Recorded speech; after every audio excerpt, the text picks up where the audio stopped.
अजीज दोस्तों, अस्सलाम वालेकुम, नमस्ते, सत श्री अकाल, जय जिनेंद्र, गुड आफ्टरनून।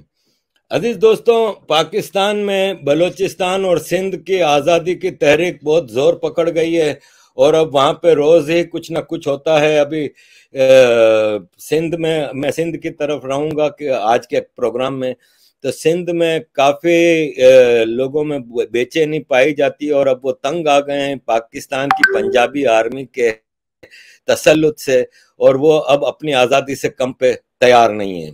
अजीज दोस्तों, सिंध का केस हम पेश करते रहेंगे कि सिंध मेरी धरती माँ है। आपको पता ही है कि मैं सिंध में पैदा हुआ हूँ और मेरे पेरेंट्स गुजरात में, भारत में पैदा हुए, लेकिन गुजरात सिंध की तकरीबन कल्चर भी मिलती है और हम एक ही हैं। तो मैं गुजरात से मेरा जितना लगाव है इतना ही सिंध से है कि मैं पला बड़ा हूँ सिंध का कैपिटल कराची में, और मैं अपने लोगों के इस दुख में और कुछ नहीं कर सकता, तो इनकी आवाज तो मैं आगे बढ़ा सकता हूँ। हमारे सिंध के एक मूवमेंट है, जीए सिंध फ्रीडम मूवमेंट। ये बहुत एक्टिवली काम कर रही है सिंध की आज़ादी के लिए।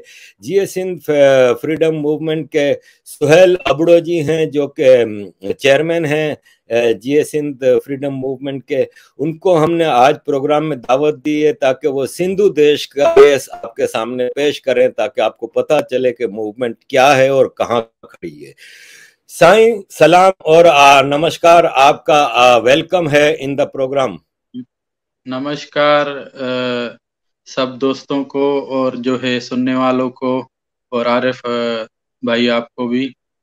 जीए सिंधु देश, जीए साईं जीएम सैद, और नमस्ते, सलाम और जय हिंद।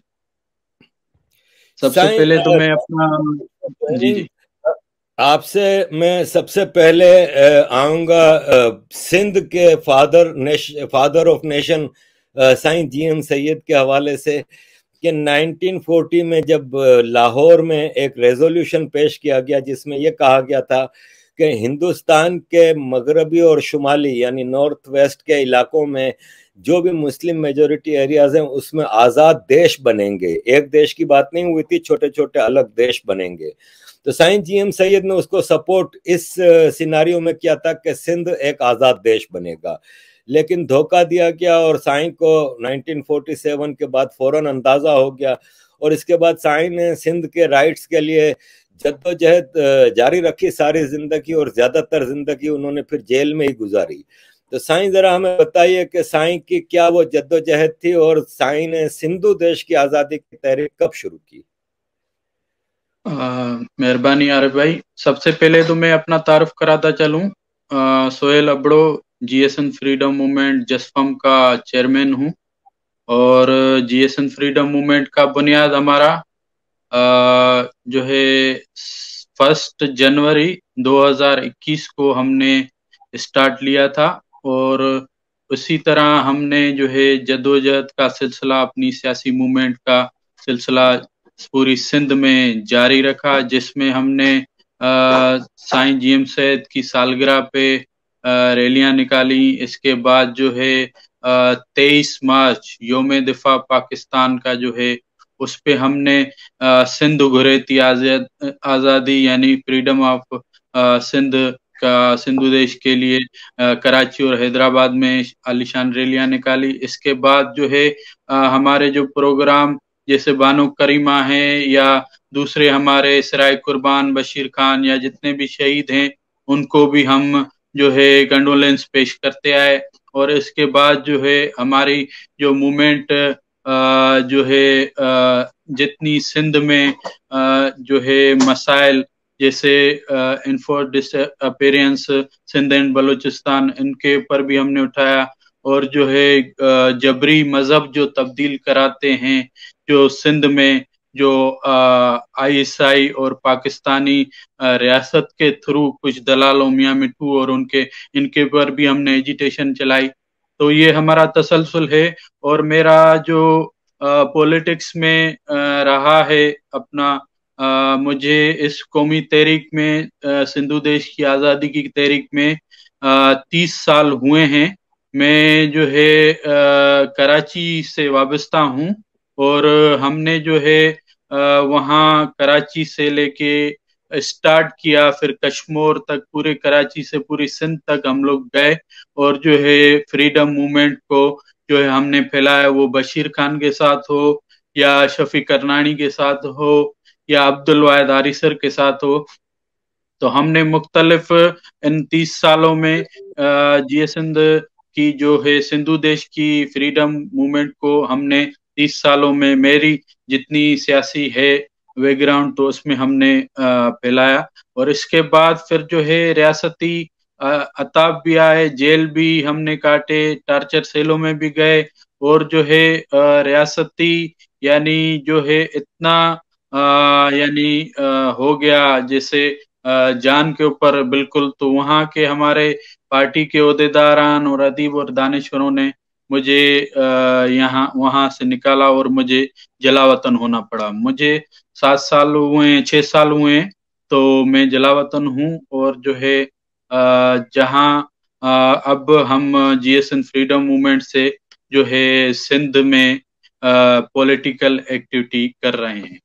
मैं ये बताता चलूं कि साइंस जीएम सैयद जो है रहबरे हमारे सिंधु देश हैं और साइंस जीएम सैयद ने जब पाकिस्तान की रेजोल्यूशन सिंध असेंबली में पास कराई तो उस पे जो है साइंस से जो वादे किए गए थे कि एक सिंध एक खुद मुख्तियार ममलकत होगी, खुद मुख्तियार एक मुल्क होगा, जिसपे जो है वो जो है पंजाबी जो है आर्मी और पंजाबी जितने हैं वो उससे हट गए। साईं ने उस उधर से ही अपनी जो है जदोजहद का आगाज किया। पर जो है साईं जीएम सैयद ने 1972 में बांग्लादेश की आजादी के बाद 1972 में साईं ने जो है सिंधु देश का एक यानी ऐलान किया और आजाद नजरिया यानी सिंधु देश की आजादी का दिया। साईं जीएम सैयद ने स्टार्ट जो है जो ली थी वो स्टूडेंट जितने थे सिंध यूनिवर्सिटी से या शागिर्द सियासत उनमें से काम शुरू किया था। वो जो है स्टार्ट जो शागिर्द सियासत से हुआ वो बढ़ता बढ़ता एक कौमी तहरीक की शक्ल में आया। फिर जीएसएन तहरीक और जीएसएन महाज का बुनियाद हुआ। जीएसएन तहरीक और जीएसएन महाज सिंधु देश की आजादी के लिए सियासी मूवमेंट के तौर पर काम कर रही थी और ये जो है 1972 से चलता आ रहा था। इसके बाद जब साईं जीएम सैयद की डेथ हुई तो जीएसएन महाज और जीएसएन तहरीक का इंजमाम हुआ, जहां जिस्कम आई, जिस्कम बनी। तो जिस्कम में वहां लीडरशिप थे, बशीर खान थे, अब्दुल वाहिद आरिसर या दूसरे थे। तो उन्होंने जो है सिंधु देश की आजादी का जो एक अवामी शक्ल थी, साईं जीएम सैयद का ख्वाब था कि अवामी शक्ल में हम हर पूरे सिंध में जो है हर शहर, हर गांव, हर वाण, हर बस्ती में हम पूरा हम फैलाएं। तो ये ख्वाब साईं का जो है साईं बशीर खान ने और दूसरों ने किया और मूवमेंट जो है अब तक यानी सिंधु देश की चलती आ रही। वो मुख्तलिफ शक्लों में हो, पर जो है सिंधु देश का जो केस है वो जो है आलमी लेवल पर हो या जो है सिंध लेवल पर हो, वो यानी जितनी मूवमेंट्स हैं वो उठा रही हैं। जिसमें देखें कि आप 23 मार्च जब बशीर खान कुरैशी ने ऐलान किया तो समझो 2 मिलियन लोग कराची में जो है तिब्बत सेंटर से पर निकल आए और उन्होंने ये नारा दिया कि सिंध गुरेती आजादी, जिसपे उनको जहर दे के कत्ल किया गया आर्मी ने। इसके बाद फिर इसके भाई ने जो मकसूद खान कुरैशी और जो है सलमान वदो थे, जो इसी 23 मार्च को कंटिन्यू रखने के लिए सिंध में एक यानी मूवमेंट चलाई कि भले हमारा भाई शहीद किया है इस बुनियाद पर हम भी इसको हम आगे बढ़ाएंगे और उसको 23 मार्च को हम कंटिन्यू करेंगे, सिंधु देश की आजादी के मार्च को। तो उनको भी फिर उठा के उनको जो है गोलियां मार के उनको जो है चिचरे हुए लाश दे के उनको जलाया गया। ये पाकिस्तानी रियासत फाशिस्ट ये जो है अपने आप को मुसलमानियत और मुसलमान समझती है, ये लोगों को शहीद करके फिर उनको जलाती भी है।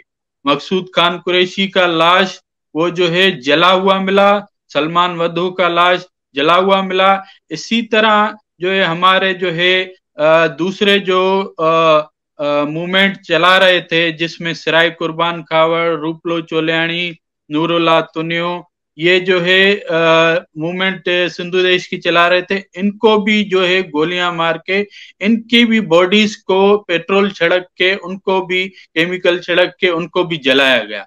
तो ये सिलसिला एक जारी है और जो है उसी दौर से अब तक, यानी ये जो है इनफोर्स डिसअपेरेंस जितने सिंध के जो हैं उठाए गए हैं, सिंध की गुमशुदगियों का सिलसिला रोज बरोज जारी है, वो खत्म नहीं हुआ है। जैसे अभी मैं आपको बताऊं कि एक 14 साल का हमारा वर्कर था, अल्लाह वधायो महर, उसको 7 साल हो गए, 7 साल हो गए, वो अभी तक गुम है और उसका कोई अभी तक पता ही नहीं है कि वो जिंदा भी है या मार दिया है। उसकी फैमिलीज डेली यानी जो है प्रेस क्लबों पे और एहतजाजों में वो कर रही है। इसी तरह जो है हमारा सोहेल रजा भट्टी, सोहेल रजा भट्टी को भी 6.5 साल हुए हैं, उसको भी कॉलेज से वो स्टूडेंट था, उसको भी उठा के उन्होंने गुम कर दिया है।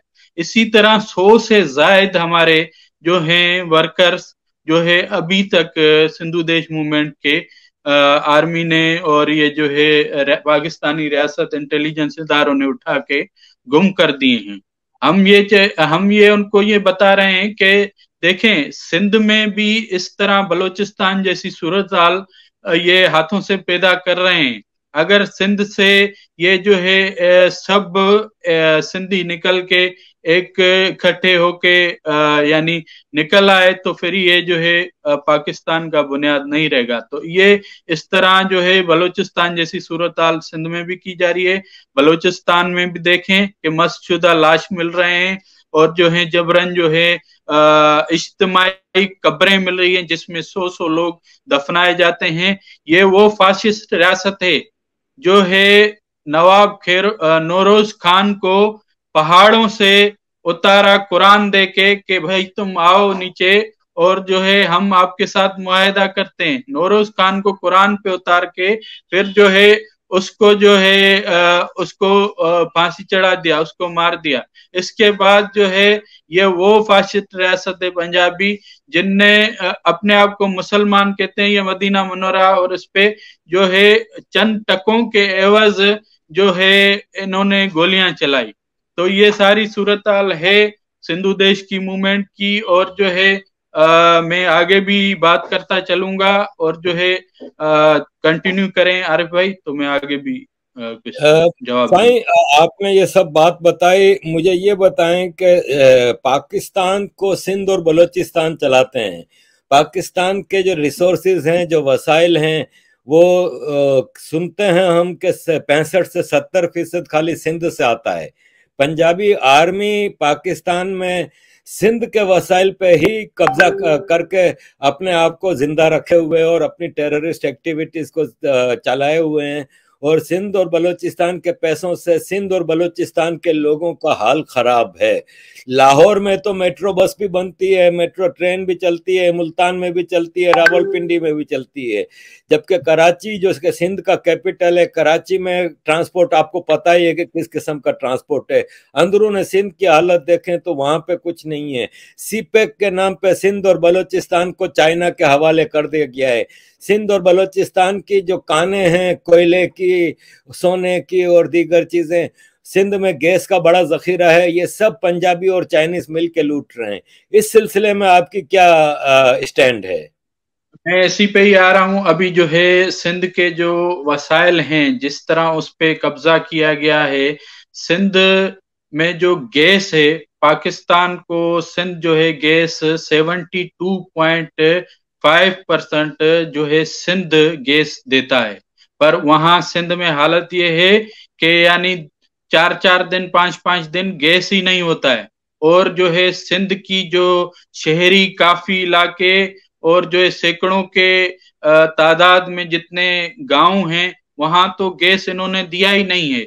इसके अलावा जो है जो है पेट्रोल पेट्रोल भी जो है, इसके अलावा जो है 60 जो है 58 पर, हाँ पेट्रोल जो सिंध देता है वो 58% यानी पूरे पाकिस्तान को देता है। और पेट्रोल पंजाब में जाए और जो है सिंध में आए तो जमीन आसमान का फर्क है। हालांकि पेट्रोल सारा यहाँ से जाता है।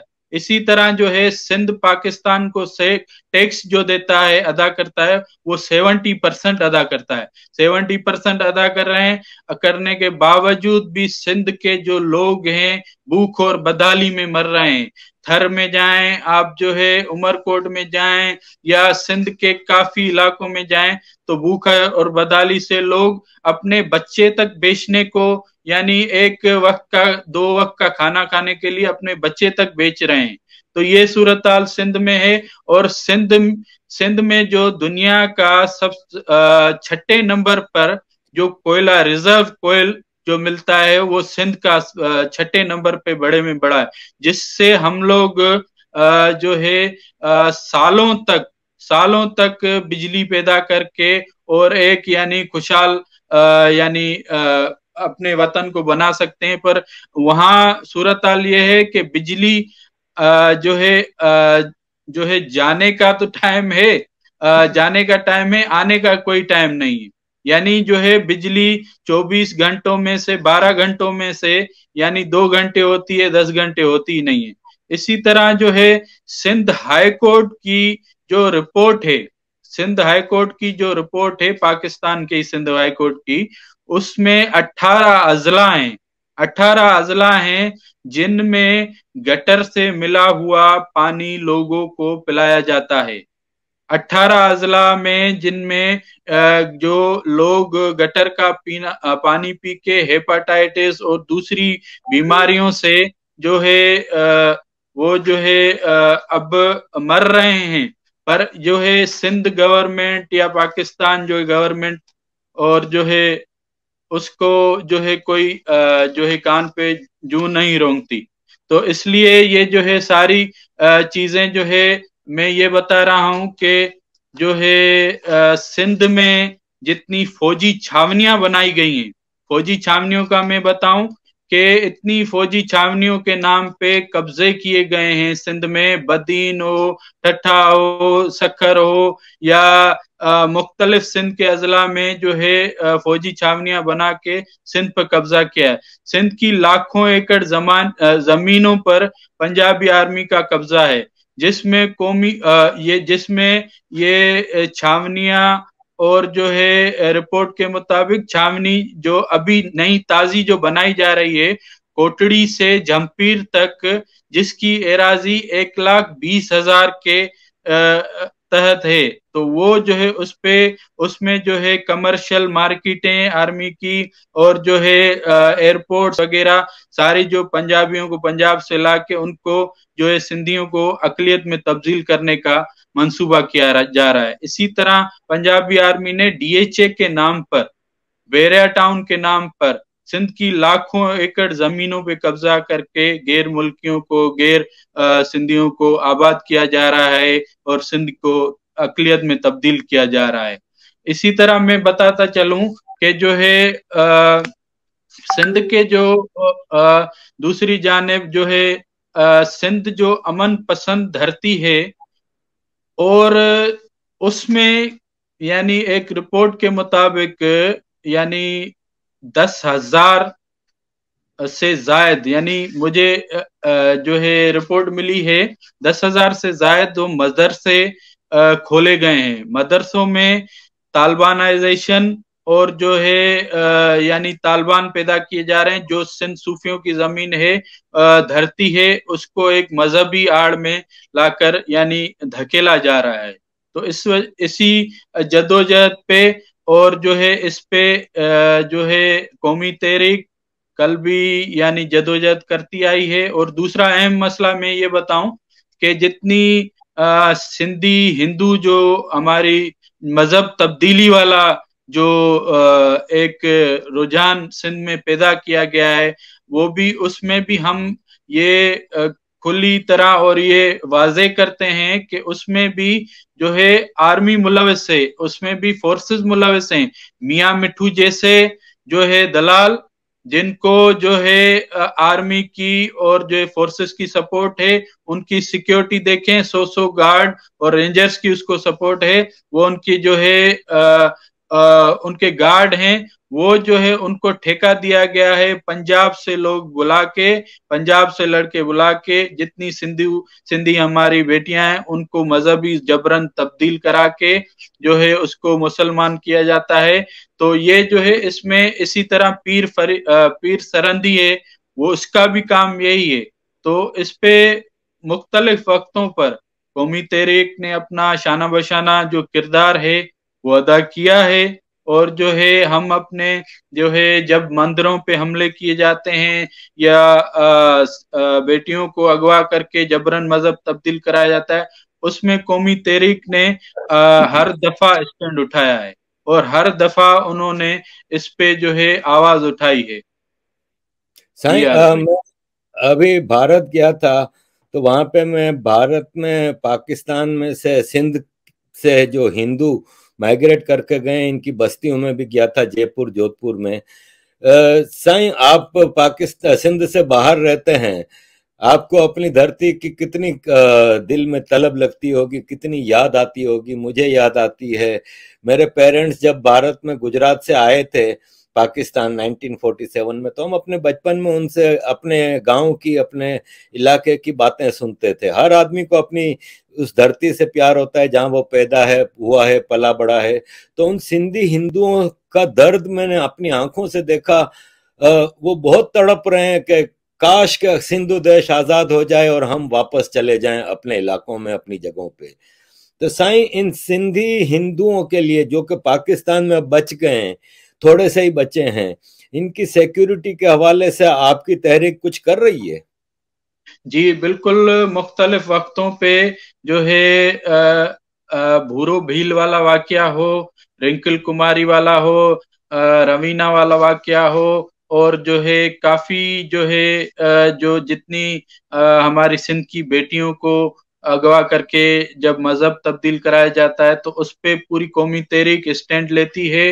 वो कोर्टों में हो या उधर पहुंचना हो या उनके वालिदैन या उसके वर्षा के साथ ही खड़ी होती है और जो है उनको कभी तना नहीं छोड़ा है।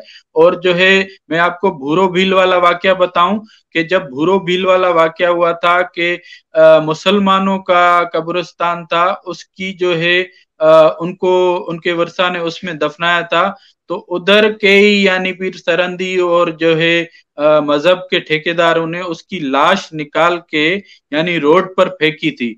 वहां पर कौमी तहरीक ने स्टैंड लेकर पूरी कौमी तहरीक वहां पहुंची थी और जो है उन मुल्लाओं से और उन रियासती दलालों से सीधा उनसे जो है लड़ी भी थी और उनसे जो है मज़ाहमत भी की थी और अपने जो है सिंध वासी भूरो भील को जो है उसका लाश बहुत यानी ऑनर के साथ दफनाया भी गया था। इसके बाद धरने भी लगे थे, एहतजाज भी हुए थे और जो है जलसे भी हुए थे।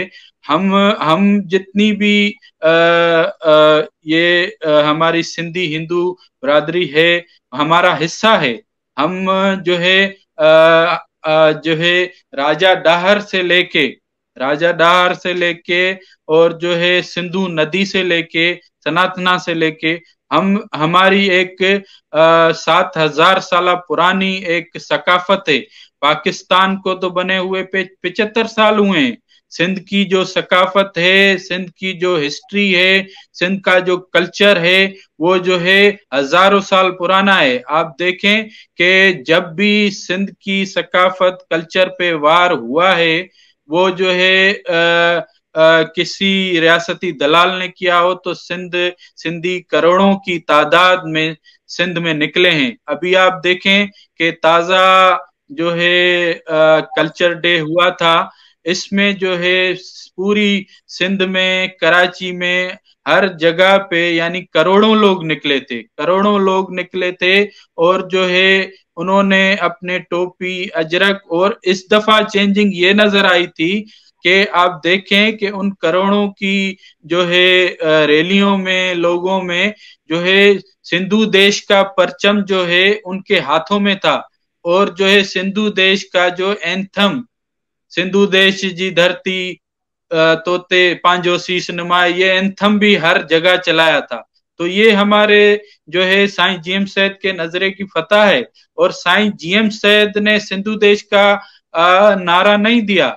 सिंधु देश का नारा तो पुराना है, 7,000 साल 5,000 साल पुराना है। साईं जीएम सैयद ने तो उसको बहाल किया है, साईं जीएम सैयद ने उसको बहाल किया है। सिंधु देश की बहाली के लिए साईं जीएम सैयद ने 1972 में जो है 1972 में जो है उसको यानी उठाया और सिंधु देश की मूवमेंट को एक्टिव किया।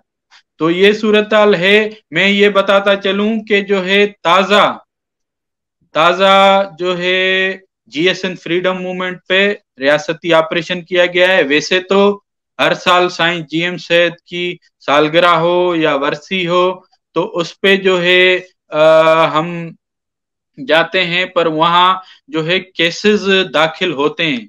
एटीसी में, एंटी टेररिस्ट कोर्टों में हमारे कारकुनों पे यानी सब पे ये केसेस तो दाखिल करते हैं।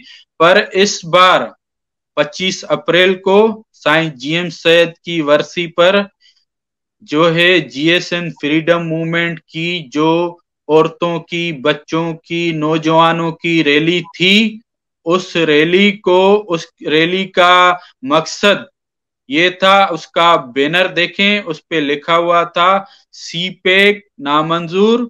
इसके बाद लिखा हुआ था सिंध एंड बलोचिस्तान में जो जबरी गुम किए जा रहे हैं वो उनको बंद किया जाए। तीसरा जो मुद्दा था, मेन मुद्दा था कि जो है सिंधी हिंदू जो है गर्ल्स जिनको ये जबरन उठा के मजहब तब्दील कराते हैं, वो एक हमारा जो है एक मेन मुद्दा था। वो बैनर हमारा देख सकते हैं रैली में। तो उस पे रियासत ने ऑपरेशन किया। जो है रैली खत्म हुई, जैसे ही शानदार रैली निकली, इसके बाद जो है जब वो घर पे जाने लगे जो है काफले, बाकी काफले तो सिंध के निकल गए, बाकी जो हमारे कराची का काफला था, कराची का, और जो है कराची यानी एक दो काफले थे। एक कराची की जो है बड़ी हीनो बस थी जिसमें 85 से 90 जो है बच्चे, औरतें, नौजवान सब थे, वो पूरी की पूरी अगवा की रेंजर्स और पुलिस ने। इसके बाद कोरंगी की हमारी गाड़ी थी, जो उर्दू बोलने वाले हमारे कारकुन हैं, उनको भी उठाया, वो भी उनको भी गुम किया। और जो है इसके बाद ये किया है कि जो है टोटल हमारे जो 150 के करीब हमारे कारकुन उठा के गुम किए, और टोटल पूरी कौमी तहरीक के 400 कारकुन गायब हुए। तो इसमें जो है 150 में से जो है फैमिलीज, बच्चों को पूरी रात जामशोरो थाने पे तशद्दुद भी किया गया, भूखा भी रखा गया, पर उसके बाद फैमिलियों को दूसरे दिन छोड़ा गया। और जो है हमारे 100 से जायद वो जो है उनको एटीसी की एफआईआर काट के जेल, हैदराबाद जेल भेजा गया। और जो है इसके बाद जो है हमारे जो है 50 से जायद हमारे गुम किए गए, जिसमें हमारे मरकजी रहनुमा फरमान अली सुमरो, इसके बाद जो है मुर्तजा सुमरो, और जो है गुलबहार गबोल, काशिफ, और जो है दीगर हमारे जो है अभी तक 50 से ज्यादा गुम हैं, जिनको आर्मी ने, रेंजर्स ने गुम कर दिया है। अभी तक उनका पता नहीं है कि वो कहाँ हैं। उनकी फैमिलियां जो है ईद से 5 दिन पहले से यानी कराची प्रेस क्लब पर एहतजाज पर बैठी हैं। आज यानी ईद के पहले दिन, दूसरे दिन भी बैठी हैं, यानी ईद से 5 दिन पहले भी यानी उनका एहतजाज चल रहा है। अभी भी मिसिंग पर्संस की वो कैंप कराची प्रेस क्लब पे जारी है। मुख्तलिफ यानी सिंध के यानी इजला में हैदराबाद हो गया, सक्खर हो गया, घोटकी हो गया, मुख्तलिफ उस पे जो है ये जो जुल्म बर्बरियत 25 तारीख को किया है इन इन्फोर्स्ड रियासत ने, तो इसके खिलाफ जो है एहतजाज हो रहे हैं। पर जो है अभी तक यानी कोई पता नहीं है कि हमारे ये जीएसएन फ्रीडम मूवमेंट के मरकजी रहनुमा और कारकुनान कहाँ हैं और कहाँ उनको गुम कर दिया है। साईं, अभी आपने जिक्र किया सिंध और बलूचिस्तान का। सिंध और बलूचिस्तान तारीखी तौर पे सगे भाइयों जैसे रहे हैं। हमेशा हिस्ट्री में दोनों एक दूसरे के दुख दर्द में शरीक रहे हैं, खुशियों में शरीक रहे हैं, रिश्तेदारियां हैं वो दोनों में। आपको कई कबीले ऐसे हैं जो आधे सिंध में हैं, आधे बलूचिस्तान में हैं, जैसे मक्सी है, मंगी है, तालपुर हैं, जमाली हैं, ऐसे कई कबीले हैं। मोहब्बत बहुत है दोनों में। तो आज़ाद बलूचिस्तान की मूवमेंट इस वक्त काफ़ी हाईलाइट पे है। अभी आपने पंजगोर और नौशकी में देखा कि एफसी के अड्डे पे जाके इन्होंने अंदर जाके मारा। फिर अभी कराची यूनिवर्सिटी पे एक बलोच कर्मचारी खातून ने भी एक सुसाइड अटैक किया। तो आप किस तरह से देखते हैं कि क्या ऐसा मुमकिन नहीं कि जब आपका दुश्मन इतना तगड़ा है, आपका दुश्मन आप ही के यानी सिंध और बलूचिस्तान के वसाइल के बल पे आप पे जुल्म कर रहा है, तो क्या मुमकिन नहीं कि बलोच और सिंधी मिल के एक तहरीक चलाएं? अरे भाई, ये इस पे मैं ये जवाब दूंगा कि देखें, इत्तेहाद माजी में भी होते रहे हैं, इत्तेहाद होते हैं, फिर जो है एजेंडा तय होती है कि इस इत्तेहाद पे जो है हमें इकट्ठे चलना है और ये एजेंडा है। तो ये जैसे बलूचिस्तान की कौमी तहरीक हो या सिंध की कौमी तहरीक हो, मुख्तलिफ वक्तों पे इत्तेहाद भी हुए हैं, जदोजहदें भी हुई हैं और एजिटेशन भी चली हैं। मैं खुद वहां था जब सिंध में, तो वहां जब बानो करीमा बलोच और मामा कदीर हम जो थे जीएसएन तहरीक का, मैं तब जो है सीनियर वाइस चेयरमैन था, हमारा एक पैक्ट हुआ था।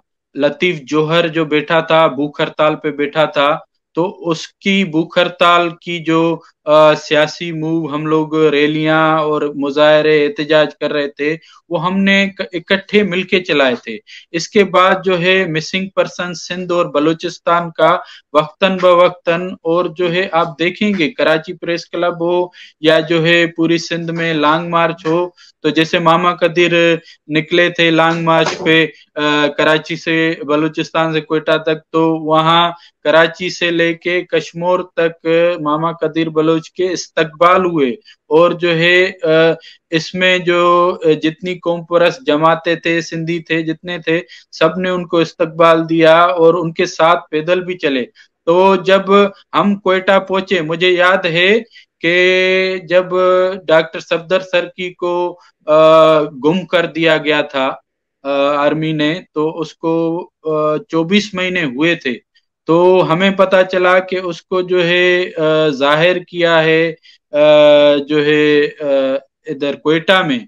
तो हम वहाँ पहुंचे पहुंचे बशीर खान था और हम लोग पहुंचे, तो वहाँ जो हमने भूख हड़ताली कैंप उनकी आज़ादी के लिए लगाई, तो वहाँ जितनी बलूचिस्तान की कौम परस्त जमातें थी, जितने बलोच थे, वो हमारे साथ यकजहती के तौर पे भूख हड़ताल कोयटा पे आके बैठे और जो है उन्होंने हमारी बहुत साथ दिया, हेल्प की। इसी तरह हमने भी सिंध में इसी तरह किया है। बाकी जो है ये मैं चाहूंगा कि इंटरनेशनल लेवल पर जितने सिंध की कौमी क़यादत है और बलूचिस्तान की कौमी क़यादत है, उनको इकट्ठे एक यानी इत्तेहाद की सूरत में बैठना पड़ेगा। वो जो है हमने कोशिशें ली हैं, जितनी हमने सिंध के कौमी तहरीक की भी इत्तेहाद की कोशिश की है, सिंध और बलूचिस्तान की भी कौमी तहरीक की इत्तेहाद की कोशिश की है, वो जो है प्रोसेस में है। ये हम कौम को जो है जल्द एक खुशखबरी भी देंगे।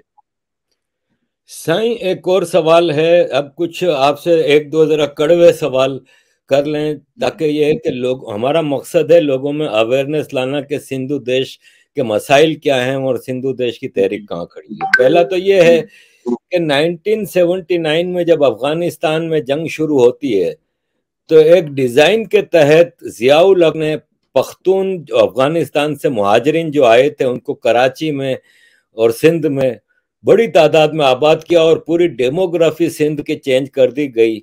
आज दुनिया में पख्तूनों का सबसे बड़ा शहर काबुल या पेशावर नहीं है, कराची बन गया है। तो ये जो पख्तूनाइजेशन ऑफ, देखें हम किसी कौम के खिलाफ नहीं है, ठीक है ना, लेकिन ये है कि आफ्टर ऑल सिंध अपना सूबा है, उस पर क्यों किसी और को इतना वो हो गया है। और अभी मुझे आज ही एक सिंधी लीडर से मेरी बात हो रही थी कराची में, तो उसने बताया कि अभी जो भर्तियां हुई हैं सरकारी भर्तियां, उसमें 60% पख्तून भर्ती हुए हैं। आप ये देखें कि कराची जो कि कैपिटल है सिंध का, उसमें पिछले इलेक्शन में पाकिस्तान आर्मी ने पीटीआई को 14 कराची की एमएनए की सीटें और 22 सूबाई असेंबली की सीटें जितवाई, उसमें ज्यादातर पख्तून थे। तो अगेन ये पख्तूनाइजेशन ऑफ सिंध का आप किस तरह देखते हैं? खास तौर पे हमें पाकिस्तान के पख्तून का चलो फिर इतना मसला नहीं, जितना अफगानिस्तान से जो पख्तून लाके इधर आबाद किया जा रहा है। देखें, ये एक बड़ी सूरत-हाल है। इसमें मैं ये समझता हूँ कि उधर की जो पीपल्स पार्टी जो है हुकूमत में है, पीपल्स पार्टी वहाँ की जो जमात है, वो अपने वोट बैंक को बढ़ाने के लिए ये जो है सिंध को अक़लियत में तब्दील तो कर रही है, पर जो है उनको ये अपने वोट बैंक और अपनी कुर्सी के लिए एक यानी सिंध पर जुल्म तो कर रही है, पर ये इसके नताइज जो हैं सिंध को भोगने पड़ रहे हैं। ये देखें कि ये मुख्तलिफ वक्तों पर, जब मैं उधर कराची में ही था तो इस पे जो है जिस्कम और मुत्तहिदा का इस जो है धारी आबादकारी जो लोग अफगानिस्तान से वाना वजीरिस्तान से आ रहे थे, इस पे हमने एजिटेशन भी चलाई थी और जो है हमने धरने भी दिए थे पूरी सिंध में। और जो है जितने कटक आ रहे थे गाड़ियां भर के और ये, तो उनको हमने रोक के उनके शनाख्ती कार्ड भी चेक करके उनको वापस भी किया था। तो इस सिंध में भी एक मुश्तरका तौर पर मूवमेंट की ऐसी जरूरत है जो अफगानिस्तान से वाना वजीरिस्तान से आ रहे हैं और वो जो है कराची पे अपना दावा करने की जो है हक जता रहे हैं या अपनी दावा कर रहे हैं।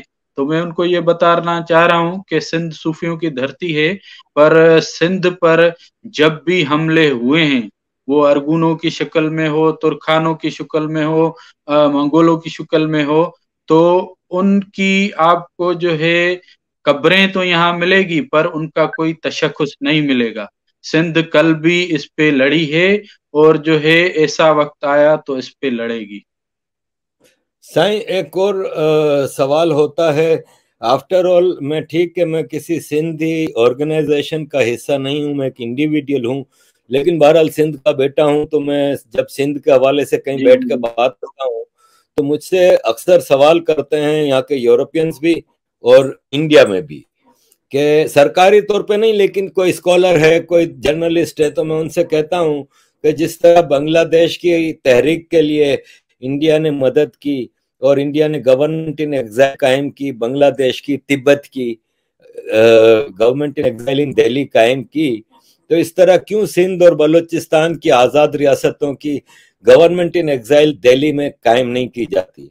तो मुझसे डायरेक्ट सवाल ये होता है कि तिब्बत के दलाई लामा उनके एक मुत्तफिका लीडर हैं, बांग्लादेश की आजादी के मुजीबुर रहमान एक मुत्तफिका लीडर थे। अगर हमें बलूचिस्तान में बात करनी हो तो हम किससे करें? किसको आजाद रियासत का ठेकेदार बनाएं? जैसे कि खान और कल्लात हैं, रबियार मरी हैं, मेहरान मरी हैं, ब्रामदाग हैं, डॉक्टर ताराचंद हैं, बहुत सारे हैं। इसी तरह वो कहते हैं कि सिंध में अगर आप देखें तो सिंध में भी कई लीडर हैं, तो किससे बात की जाए? तो बात मुझे ये समझ में आती है कि हमारा सबसे बड़ा जो इशू है सिंध और बलूचिस्तान की आजादी की रुकावट, वो ये है कि हमारी एक यूनाइटेड लीडरशिप या यूनाइटेड एफर्ट नहीं है। क्या आप ऐसा देखते हैं? देखें तारिक भाई, जैसे कौमी तहरीक है और कौमपरस्त हैं जो वतन की आज़ादी चाहते हैं, एक जो है सीधी सिंधु देश की बात करते हैं, आज़ाद बलूचिस्तान की बात करते हैं। एक हैं जो है एक दायरे में, यानी एक चल रहे हैं, उनको आप भी जानते हैं और पूरी दुनिया भी जानती है कि वो उनको दायरे से बाहर निकलने की इजाजत नहीं है। दायरे से बाहर निकलोगे तो भाई उठा दिए जाओगे, मार दिए जाएगी, तो वो एक दायरे।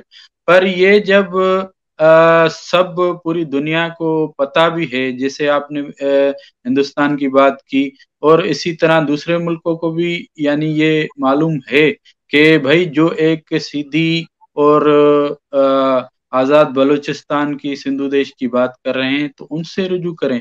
और ये हमारी कोशिश भी है, हमारी कोशिश भी है कि जो है सिंधु देश का एक जो है अलायंस बनाए और बलूचिस्तान का भी अलायंस बनाए, जिसमें कलेक्टिव लीडरशिप हो सब पार्टियों की। इस पे हमने कोशिश भी की थी। मीर साहब अभी तो मीर साहब को वो कोमा में हैं, तो आपसे भी डिस्कस हुए थे हमारे कि जो है एक हम इकट्ठी लीडरशिप दें, वो जो है इत्तेहाद की सूरत में दें, उस पे कोशिशें हैं।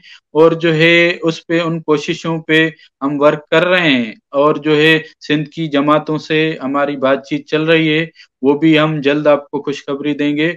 और मैं ये कहूँगा कि जितने भी अक़वाम मुत्तहिदा के जो है जो वीटो पावर में हैं, जिसमें अमेरिका, जिसमें रूस, और जो है फ्रांस, और जो है दूसरे ममालिक, और खास तौर पे मैं इंडिया से भी यही अपील करूंगा कि जो है हमें खुदारा हमें जो है यानी अक़वाम मुत्तहिदा में या हमें गुलाम तस्लीम करें कि हम पाकिस्तान के गुलाम हैं।